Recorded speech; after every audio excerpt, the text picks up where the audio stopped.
Hey guys, welcome back to 100 Days of Code. Today is day 4 and we're going to be focusing on randomization in Python, and we're going to be learning about Python lists.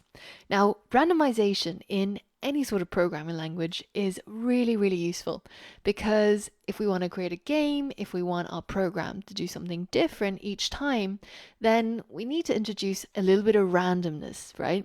So we're going to be looking at using the random module in order to achieve this. And by the end of today, you will have learned enough to be able to build this rock, paper, scissors game. So it starts out asking you, the user, type 0 for rock, 1 for paper, or 2 for scissors. So I'm going to go for 0 for rock. And it shows me using ASCII art that this is what I chose, rock.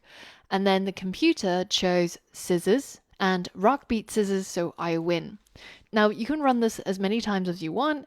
If I choose paper and the computer chooses rock, then I win. If I choose paper and the computer chooses paper, then it's a draw. But if I choose paper and the computer chooses scissors, then I lose. So this is a pretty simple game, but we're going to get the computer to play this game with us. And we're going to do that by learning about randomization, lists, and a whole lot more. I hope you're ready. And once you are, then head over to the next lesson and let's get started.